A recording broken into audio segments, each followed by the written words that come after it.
rádio e a TV Brasil Espírita apresentam Evangelho no Lar.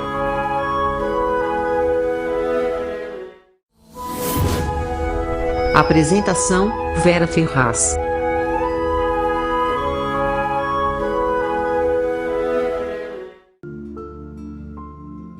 Bom dia, meus amigos, companheiros do Evangelho que compartilham conosco desse momento pela Rádio Brasil Espírita. Para hoje, pedimos ao Sublime Mestre que derrame sobre nós bênçãos luminosas para que nós estejamos em sintonia com a paz. Pedindo ainda aos nossos amigos do plano espiritual superior, os nossos irmãos benfeitores, pedindo pela fluidificação da nossa água, que sejam derramados fluidos balsamizantes sobre a nossa água, para que nós possamos fazer uso dessa água e termos proveito no nosso equilíbrio de corpo e de mente. Como sempre, a gente inicia com uma leitura de preparação de ambiente, prenunciando o nosso Evangelho. E a leitura de hoje está no livro Palavras de Vida Eterna, de Chico Xavier, pelo Espírito Emmanuel. O título é Salvar-se. Salvar-se. Palavra fiel é esta e digna de toda a aceitação, que Cristo Jesus veio ao mundo para salvar os pecadores. Paulo, 1 Timóteo, capítulo 1, versículo 15.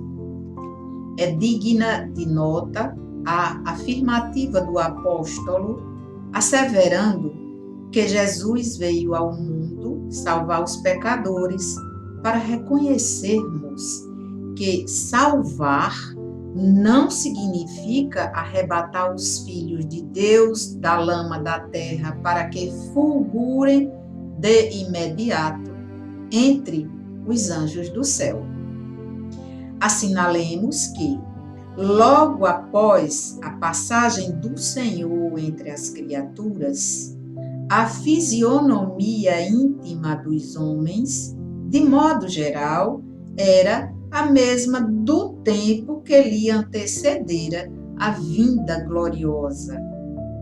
Mantinham-se os romanos no galope de conquista ao poder.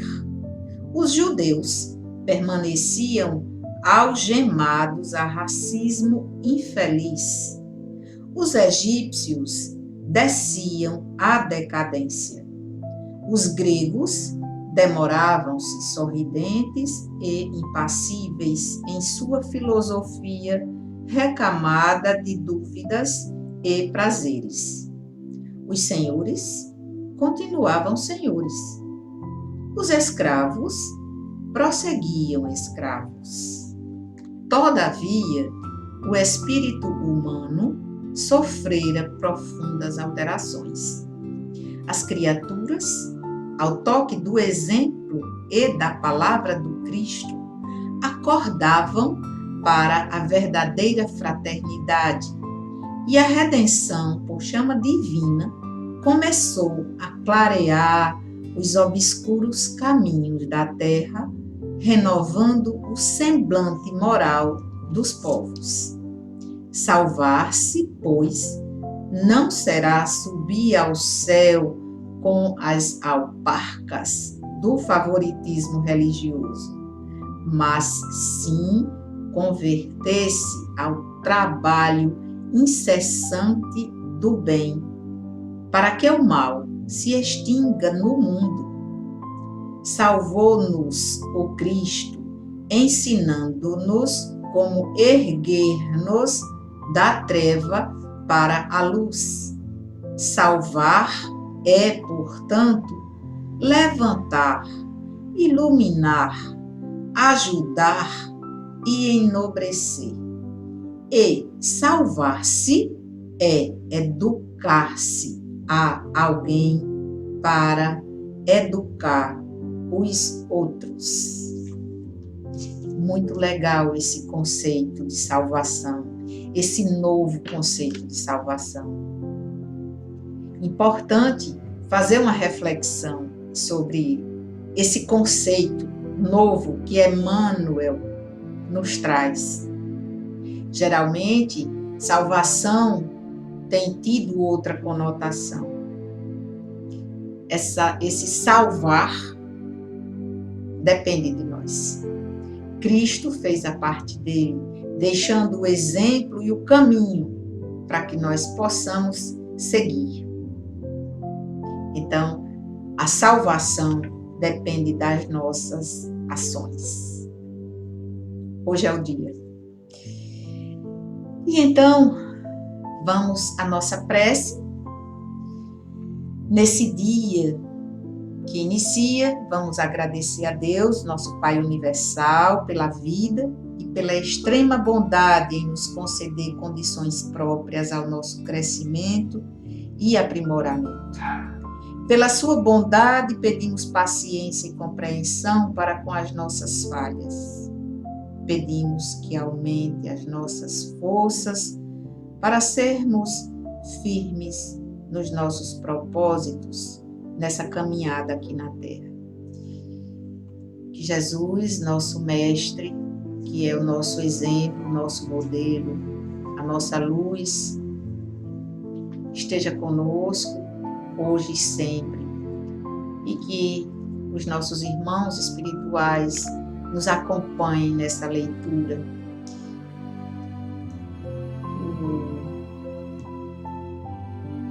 A leitura de hoje está no capítulo 22 do Evangelho. E o tema é o divórcio. O divórcio é lei humana que tem por objetivo separar legalmente o que de fato está separado. Não é contrário à lei de Deus, pois que apenas reforma o que os homens han feito, e só é aplicável nos casos em que não se levou em conta a lei divina. Se fosse contrário a essa lei, a própria Igreja seria obrigada a considerar prevaricadores aqueles de seus chefes que, por autoridade própria e em nome da religião, hão imposto o divórcio em mais de uma ocasião. E dupla seria aí a prevaricação, porque, nesses casos, o divórcio há objetivado unicamente interesses materiais e não a satisfação da lei de amor. Nem mesmo Jesus consagrou a indissolubilidade absoluta do casamento. Não disse ele, foi por causa da dureza dos vossos corações que Moisés permitiu despedisseis vossas mulheres? Isso significa que já ao tempo de Moisés, não sendo a afeição mútua a única determinante do casamento, a separação podia tornar-se necessária. Acrescenta, porém, no princípio não foi assim. Isto é, na origem da humanidade, quando os homens ainda não estavam pervertidos pelo egoísmo e pelo orgulho e viviam segundo a lei de Deus, as uniões, derivando da simpatia e não da vaidade ou da ambição, nenhum ensejo davam ao repúdio. Vai mais longe, especifica o caso em que pode dar-se o repúdio, o de adultério. Ora, não existe adultério onde reina sincera afeição recíproca.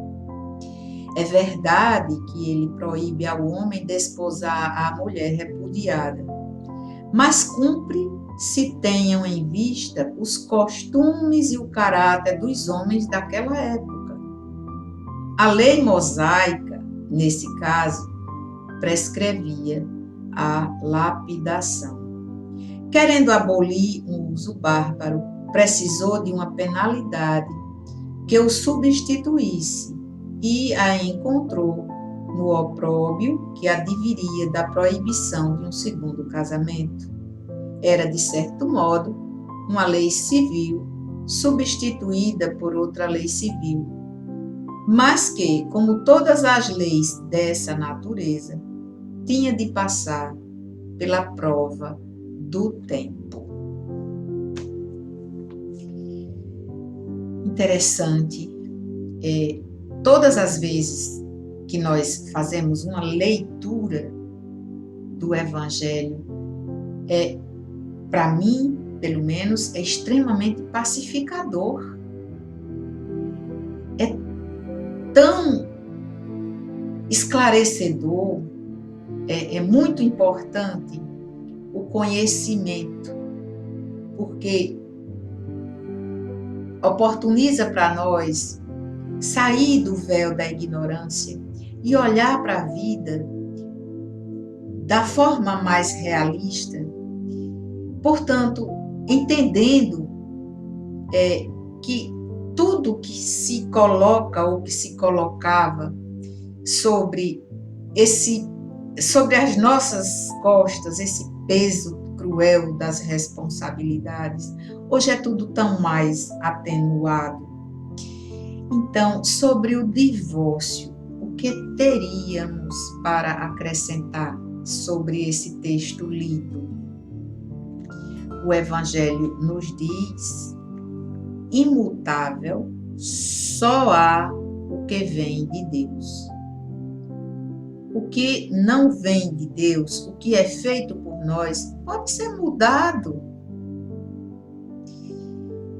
Ou seja, eu entendo que se o casamento foi feito por nós e houve equívocos, podemos sair, buscar outras saídas, óbvio. Tudo o que é obra dos homens está sujeito a mudança. As leis da natureza são as mesmas em todos os tempos e em qualquer lugar. As leis humanas mudam segundo os tempos, os lugares e o progresso da inteligência. O que é possível entender sobre essa mensagem?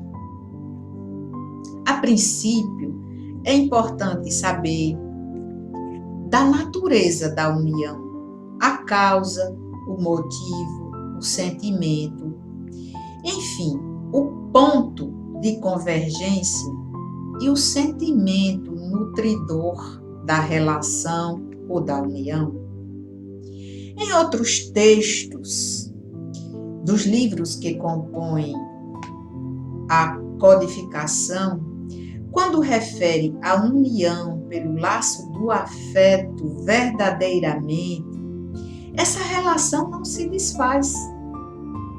Os vínculos espirituais se mantêm firmes, resistem às dificuldades que surgem pelo caminho nesse formato de união. Não há divórcio, porque há, de fato, união. Ou seja, o divórcio se presentifica para oficializar uma separação que, por certo, já existe. Quando a relação se constrói sobre base frágil, geralmente por interesses físicos, materiais, distanciada dos sentimentos nobres, já pode estar fadada à falência. Claro que não cabe a nós estabelecer juízo de valores. Nós não estamos aqui para julgar, para fazer julgamentos, até porque cada caso tem uma causa. Porém, Kardec, nesse mesmo capítulo do Evangelho, no capítulo 22, ele diz: se a lei do amor não preside a união, se acontece por outros interesses, então é uma união que tem referência na lei mutável, a lei que muda, a lei dos homens. Então, se há um casamento baseado em outros interesses, que não seja a união do afeto de alma, que a base não seja o sentimento de amor, então pode ser desfeito.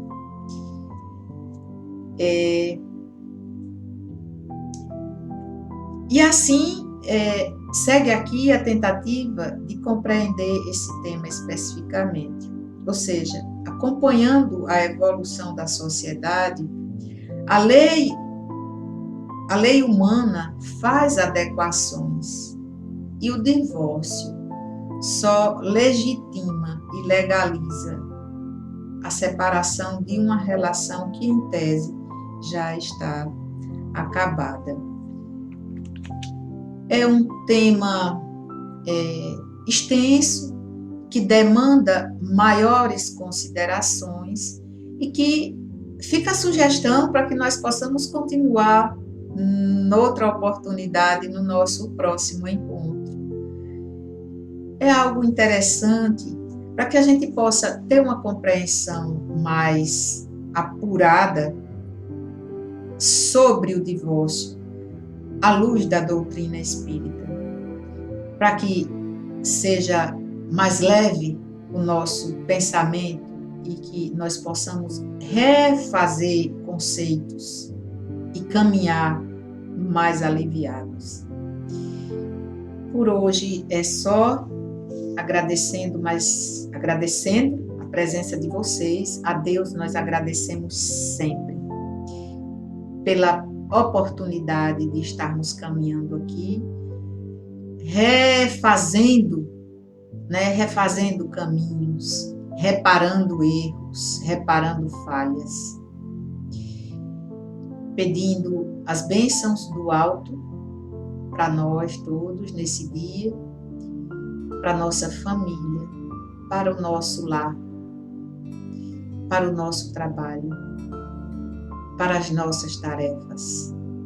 Que Jesus, Mestre muitíssimo iluminado, esse espelho de tanta luminosidade, que Ele nos abençoe, nos guarde, nos fortaleça na fé, na perseverança. E que Maria, essa mãe bondosa, nos acolha sempre, nesse coração maternal, nesse peito que cabe a todos nós, seus filhos. Muita gratidão pela permissão de acessar o seu ambiente sagrado e estar com você por alguns minutos. Que Jesus derrame bênçãos de paz sobre todos nós, principalmente sobre o nosso planeta. Que Deus nos abençoe e até o nosso próximo encontro.